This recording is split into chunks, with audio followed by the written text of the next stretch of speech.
sentidos, verdades vão brilhar. Digitar com santa força é nosso farol. No portal TDW o saber rompe o sol.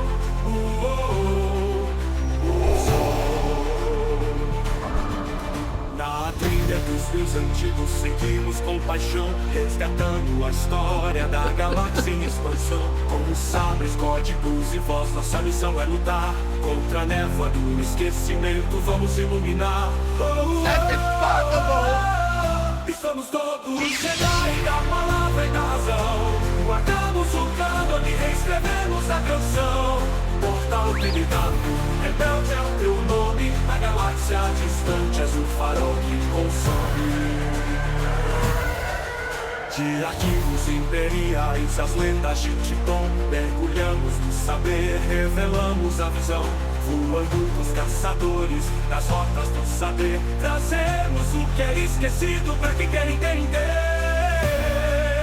This is madness. Na alvorada da esperança, nosso grito vai soar no portal TDW. A força vai reinar, que a galáxia nos ouça. Além do que se vê, o legado vive em nós e renasce com você. I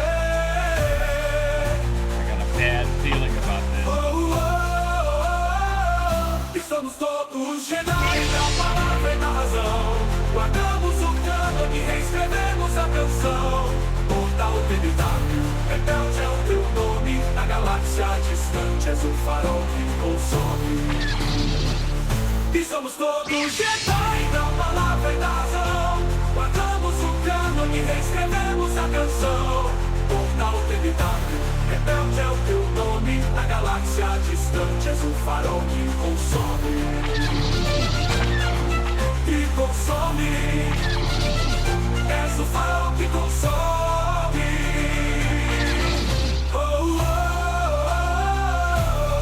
This is the way. Aliada minha é a força.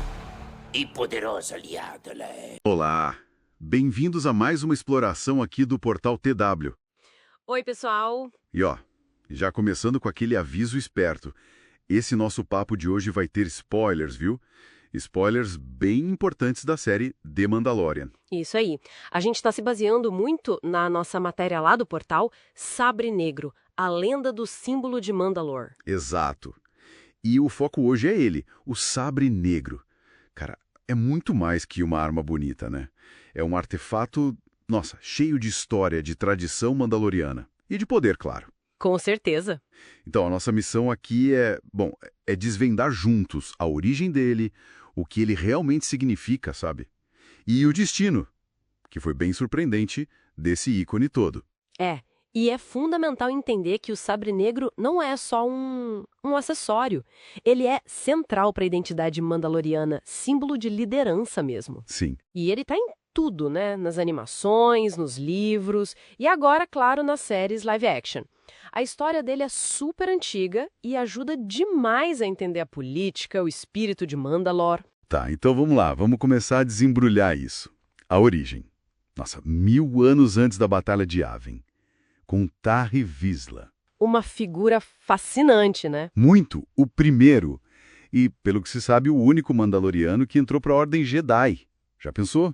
Que mistura! E a própria lâmina já é diferente. Preta, com aquele contorno branco, nada a ver com sabres de luz comuns. Totalmente única. Muita gente vê isso como um símbolo visual dessa tensão, ou talvez dessa união, né? Entre a cultura guerreira mandaloriana e a filosofia Jedi.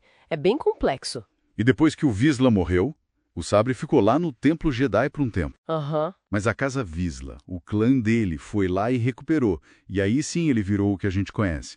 O símbolo do Mandalor, o líder de Mandalor. E o fascinante aqui é que o significado vai muito além do físico, né? Como assim? Ele tem umas propriedades bem únicas. A lâmina é mais curta, o som é mais agudo, quase um grito, sabe? Sei. E o mais doido, ele responde à sintonia emocional de quem tá usando.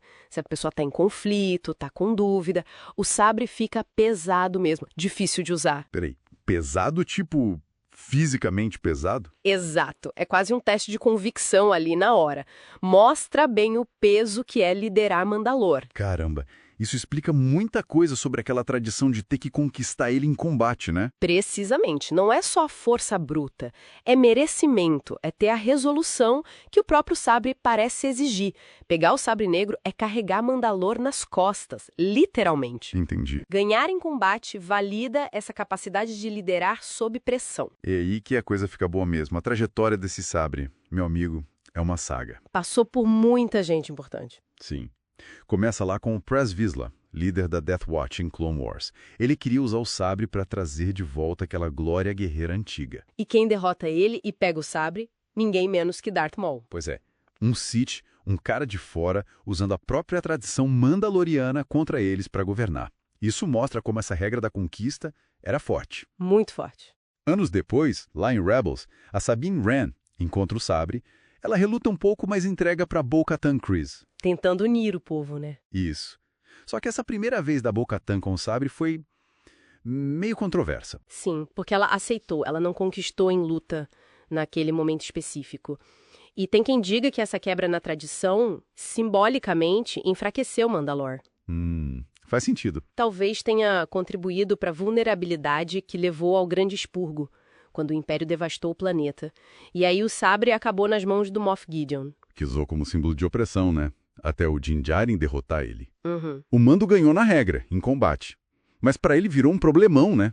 Ele não queria ser líder de jeito nenhum. E isso leva a gente para um ponto crucial. O clímax dessa história toda veio na terceira temporada de The Mandalorian. Na luta final, o Moff Gideon, num acesso de raiva, de negação, ele esmaga o sabre negro. Cara, essa cena... Ele simplesmente destrói. Acabou. Foi chocante ver aquilo. Um troço tão lendário. Virar pó? É pesado pensar nisso. Sim. E obriga a gente a repensar tudo. As implicações são enormes. Primeiro, fim da briga pelo objeto físico. Não tem mais sabre para disputar. Certo. Segundo, a Bo-Katan é aclamada líder ali na hora pelos Mandalorianos presentes, sem precisar ter reconquistado o sabre em combate recente. É uma ruptura clara com a tradição. Talvez o fim de um ciclo de conflito ligado ao artefato. A reação dos fãs foi bem dividida mesmo, né? Teve gente que achou uma libertação, um jeito de Mandalor seguir em frente, mas outros ficaram bem chateados com a destruição de um símbolo tão icônico e de forma tão abrupta. Então, o que isso significa para o futuro? Parece que sem o sabre, o foco do poder muda, né? Exato. Talvez saia da relíquia e vá para a união do povo, para a reconstrução, para um propósito comum. Exatamente. O legado do sabre negro não está nos pedaços dele, está na história que ele carrega. Mesmo destruído, o simbolismo, a jornada dele que reflete a própria história de Mandalor, com quedas e renascimentos, isso continua vivo. É verdade. A destruição fecha um capítulo, mas não apaga o que ele representou. Fica então a pergunta para a gente pensar, né? Sem o sabre negro para dizer quem manda, o que vai definir a liderança e a identidade mandaloriana agora? Boa pergunta. Será que a força vai vir mesmo da união, da vontade do povo? Ou será que, Star Wars sendo Star Wars, vai surgir um novo símbolo para preencher esse vazio? O futuro mandaloriano parece mais aberto do que nunca, dependendo do próprio povo. Bem interessante. E para quem quiser mergulhar ainda mais fundo nisso, é só ir lá no portal tw.com.br. Lá tem análise completa. Deixa sua opinião nos comentários da matéria. Isso. E sigam o portal ETW nas redes sociais, Facebook, X, Instagram, para ficar por dentro de tudo de Star Wars e muito mais. É isso aí. Obrigado pela companhia e até a próxima exploração. Até mais, pessoal! Até a próxima exploração.